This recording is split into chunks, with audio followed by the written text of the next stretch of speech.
Previously अपना main character Kafka एक kaiju cleaner है, लेकिन उसे एक डिफेंस फोर्स ऑफिसर बनना था। बट फॉर सम रीजन वो टेस्ट पास नहीं कर पाता।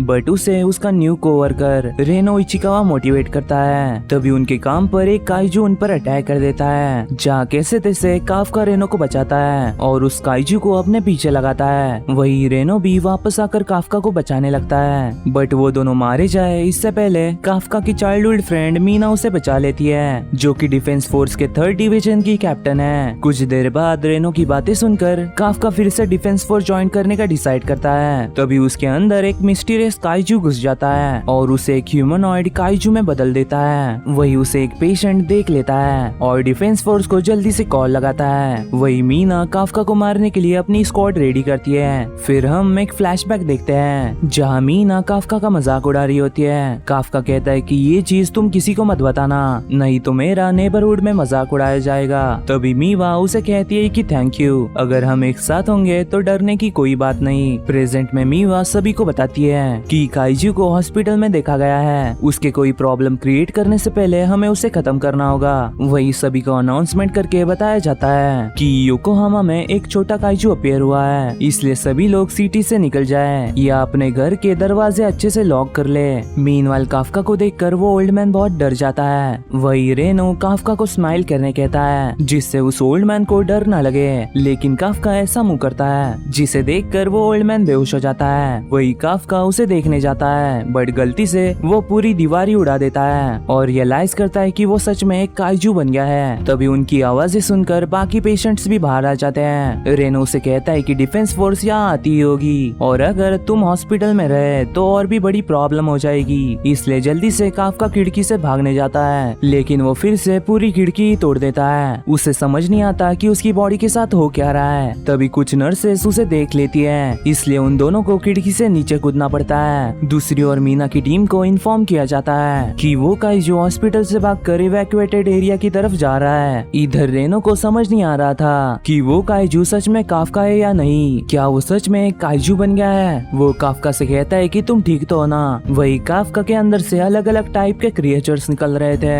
तभी उसके मुंह से एक क्रिएचर निकलकर एक बर्ड को खा जाता है। इसके बाद वो फिर से नॉर्मल होकर रेनो को बताता है कि एक प्रॉब्लम आ गई है, असल में मुझे पी लगी है। रेनो उसे थोड़ा कंट्रोल करने कहता है, लेकिन काफका की बॉडी उसका कुछ नहीं मान रही थी। वो कहता है कि मैं एक ग्रोन अप मैन हूँ और मुझे रास्ते पर पी नहीं करनी। वही उसका प्राइवेट पार्ट नहीं था, इसलिए पी उसके निप्पल से निकलती है। ये देखकर काफका बहुत एम्बैरेस फील करता है और कहता है कि अब मुझसे शादी कौन करेगा, मैं अकेले ही मरने वाला हूँ। रेनो उसे याद दिलाता है कि उनके पास और भी इम्पोर्टेंट काम है। काफका सोचता है कि वो जिस हालत में है वैसे डिफेंस फोर्स ज्वाइन कर पाएगा। इस पर रेनो कहता है कि नहीं, वो लोग तुम्हें देखते ही मार डालेंगे। ये सुनकर काफका बहुत सैड होता है और कहता है कि जब मैंने उसे कैचअप करने का डिसाइड किया तभी मेरे साथ ऐसा होना था। फिर वो लोग एक रेस्ट्रिक्टेड एरिया में घुसने जाते हैं। तभी काफका को अपनी ओर आते हुए कुछ सेंस होता है। काफका बताता है कि वो डिफेंस फोर्स नहीं है, बट कोई तो ग्राउंड के नीचे से आ रहा है। दूसरी ओर एक ब्लास्ट होता है और मीवा की टीम को बताया जाता है कि और एक काइजू अपीयर हुआ है, इसलिए वो लोग 2 ग्रुप्स में बढ़ जाते हैं। काफका देखता है कि ये काइजू वैसा ही है जैसा कि उस पर अटैक करने वाला था। ये सुनकर रेनो कहता है कि ये सही टाइम है, हम अभी कहीं छुप सकते हैं। लकीली अनाउंसमेंट की वजह से सभी ने सिटी छोड़ दी होगी, इसलिए हम लोग प्रे करते हैं कि कोई कैजुअलिटी ना हो। दूसरी ओर उस ब्लास्ट हुई जगह पर एक बच्ची रो रही होती है, क्योंकि उसकी मदर मलबे के नीचे दब गई थी। वो बच्ची अपनी मदर को बचाने की कोशिश करती है। तभी उसके पीछे वो काइजू आ जाता है। फिर भी वो बच्ची अपनी मदर को छोड़कर नहीं जाना चाहती थी। तभी वो काइजू उसे अपनी मदर के सामने खाने जाता है, लेकिन सही टाइम पर आकर काफका उस बच्ची को बचा लेता है। वही उसे खुद विश्वास नहीं हो रहा था कि वो इतना स्ट्रॉन्ग बन चुका है। काफका उस बच्ची के हालचाल पूछता है, लेकिन वो बच्ची उसे डर रही थी, इसलिए काफका फनी फेस बनाता है, लेकिन इससे वो बच्ची और भी डर जाती है। तभी वह रेनो भी आता है और काफका के साथ उस बच्ची की मदर को बचाता है। तभी वह वो काइजू फिर से आ जाता है। ये देखकर काफका रेनो को उन माँ बेटी को यहाँ से ले जाने कहता है, क्योंकि वो उस पर अपनी पूरी ताकत से पंच मारने वाला था। काफका उसके अटैक से बचकर उसे एक जोरदार पंच मारता है, जिसकी वजह से उस काइजू के छितड़े दूर दूर तक जाते हैं और वहाँ पर खून की बारिश होने लगती है। ये देखकर रेनो बहुत शॉक होता है। काफका उस बच्ची से कहता है कि सब ठीक है, तुम अपनी मदर को लेकर हॉस्पिटल जा सकती हो, लेकिन वो बच्ची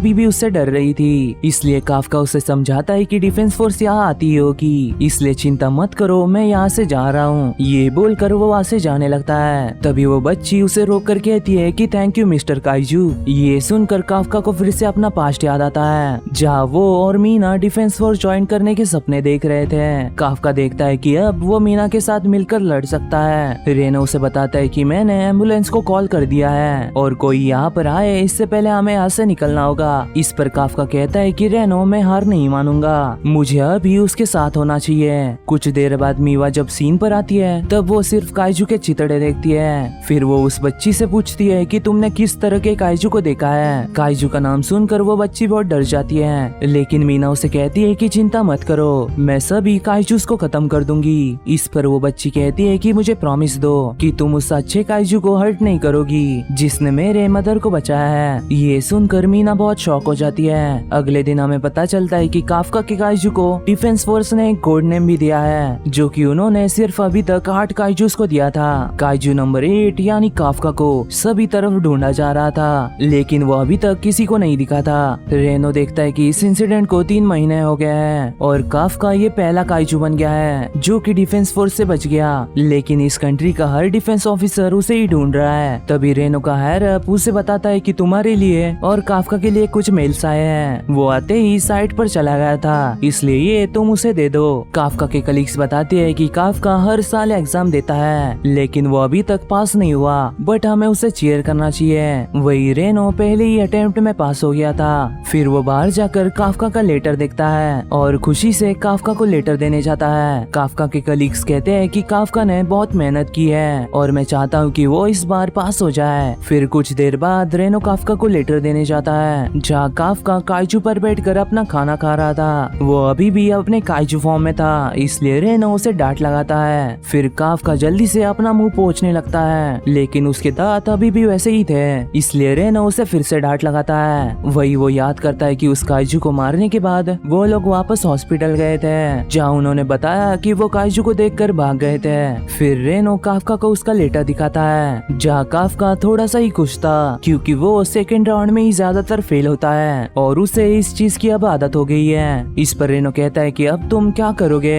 क्या तुम उस बॉडी के साथ सेकंड राउंड दोगे। काफका कहता है कि चिंता मत करो, किसी को कुछ भी नहीं पता चलेगा। इस पर रेनो उसे फिर से डांटता है और समझाता है कि पहला राउंड बस पेपर वर्क का था, लेकिन सेकंड राउंड में ऑफिसर्स हर जगह होंगे और वो तुम्हें देखते ही मार डालेंगे। काफका कहता है कि मैं 32 का हो गया हूँ और ये मेरा लास्ट चांस है। मैं पिछले 3 महीनों से बहुत मेहनत कर रहा हूँ, इसलिए मैं इस टाइम डिफेंस फोर्स ऑफिसर बनकर ही रहूंगा। इस पर रेनो कहता है कि ठीक है, लेकिन अगर तुम्हें कुछ हो जाता है तो मैं भी ड्रॉप कर दूंगा। अगर हम ये करेंगे तो ऐसे राइवल ही करेंगे। वही काफका से एक बॉटल नहीं खुल रही होती है, इसलिए वो अपने आप ही काइजू फॉर्म में आ जाता है। ये देखकर रेनो कहता है, बेटा तुमसे ना हो पाएगा, हमें तुम्हारे लक्षण बिल्कुल ठीक नहीं लग रहा है, तुमसे ना हो पाएगा। फिर रेनो उसे बताता है कि सभी यहाँ आते ही होंगे, इसलिए जल्दी से नॉर्मल हो जाओ। उसके जाने के बाद काफका को थोड़ा अच्छा लगता है कि उसने फर्स्ट राउंड क्लियर कर लिया है। वो डिक्लेयर करता है कि ये टाइम उसके रिवेंज मैच का टाइम है। 10 दिनों बाद वो लोग डिफेंस फोर्स के ताचिकावा बेस पर जाते हैं, जहाँ पर उनके टेस्ट होने वाले थे। रेनो देखता है कि ये बेस बहुत ही बड़ा है, जिस पर काफका उसे बताता है कि वो लोग ये एरिया सेल्फ डिफेंस फोर्स के साथ शेयर करते हैं और जब कुछ होता है तो वो दोनों फोर्स मिलकर काम करती है। ये सुनकर रेनो कहता है कि अगर तुम यहाँ ट्रांसफॉर्म हुए तो वो लोग तुम्हें सेकंड्स में ही मार डालेंगे। इसके बाद सभी पार्टिसिपेंट्स एक के बाद एक आने लगते हैं। ये देखकर काफका भी अपने टेस्ट के लिए रेडी हो जाता है। तभी उसे एक लड़की ओल्ड मैन कहती है। ये सुनकर काफका बहुत चिढ़ जाता है और उसे समझाता है कि वो बस 32 इयर्स का है, बट वो पॉइंट आउट करती है कि इसे ये ओल्ड मैन कहा जाता है। फिर वो कहती है कि अपना ट्रक यहाँ से हटाओ। इस पर काफका कहता है कि यहाँ पर बहुत सारे खाली पार्किंग स्पॉट्स हैं, तुम अपनी कार वहाँ लगा दो। लेकिन वो लड़की कहती है कि आज मेरा लकी नंबर 5 है। ये सुनकर काफका और भी चिढ़ जाता है। तभी वो लड़की अपने कपड़े उतार कर एक सूट रिवील करती है और कहती है कि वो उस ट्रक को खुद से ही हटा देगी। ये बोलकर वो काफका के ट्रक को एक हाथ से ही उठा लेती है और उसे दूर फेंक देती है। ये देखकर काफका और रेनो की हालत खराब हो जाती है। वो लड़की बताती है कि मैं एग्जामाइनी नंबर 2016 हूँ। मेरा नाम है किकोरो शिनोमिया और मेरी हॉबी है काइजूस का मर्डर करना। ये बात तुम याद कर लो। वही उसका सरनेम सुनकर रेनो बहुत शॉक हो जाता है। तभी किकोरो काफका को सूंघने लगती है और कहती है कि तुमसे काइजू की बू आ रही है। And that's it for day. मैं मिलता हूं आपको अगली वीडियो में, तब तक के लिए सायोनारा।